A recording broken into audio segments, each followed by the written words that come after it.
حضرت امام علی علیہ السلام کی خدمت میں ایک شخص آ کے کہنے لگا، یا علی، مجھے سردی بہت لگتی ہے، میں بیمار پڑ جاتا ہوں، میں کیا کروں؟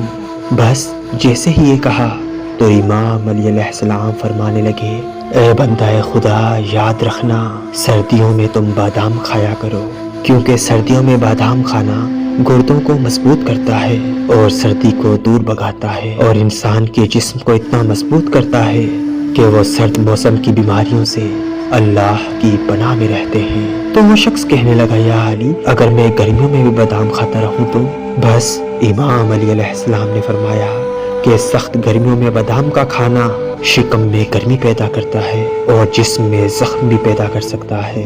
وہ کہنے لگا، یا علی، بادام کے چھلکے اتار کر کھائیں یا ایسے ہی کھایا کریں؟ امام علی علیہ السلام نے فرمایا، اے شخص، یاد رکھنا بادام کے چھلکے انسان کے معدے کو ہضم کرنے میں دقت ہوتی ہے، تبھی اگر تم رات کو صبح چھلکے اتار کر کھاؤ گے تو یہ تمہارے معدے کے لیے بہتر ہوگا۔ وہ کہنے لگا، یا علی، بادام کتنے کھایا کروں؟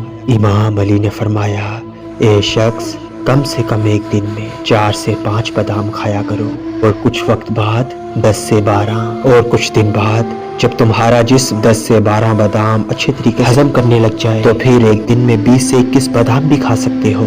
اس نے پوچھا، یا علی، بادام کس وقت کھایا جائے جس سے میرا جسم بیماریوں سے محفوظ رہے؟ امام علی علیہ السلام نے فرمایا، صبح اٹھ کے بادام کھانے سے بادام انسان کے جسم کے لیے دوا بن جاتا ہے اور وہ بیماریوں سے محفوظ رہتا ہے، اس کا دماغ تیز ہوتا ہے اور اس کے جسم کی ہڈیاں مضبوط ہوتی ہیں۔ تو وہ کہنے لگا، یا علی، جب میرے دامن میں وسعت نہ ہو کہ میں بادام خرید سکوں تب میں کیا کروں؟ تو امام علی علیہ السلام نے فرمایا کہ جب بھی صبح کو اٹھو، جو چیز کھاؤ اس پہ 27 مرتبہ ایاک نعبد و ایاک نستعین پڑھو، اور پھر اللہ کا نام لے کر اللہ سے دعا مانگ کے کھایا کرو۔ انشاءاللہ تم سردیوں کی بیماریوں سے اللہ کی پناہ میں رہو گے، اللہ کی پناہ میں رہو گے، اللہ کی پناہ میں رہو گے۔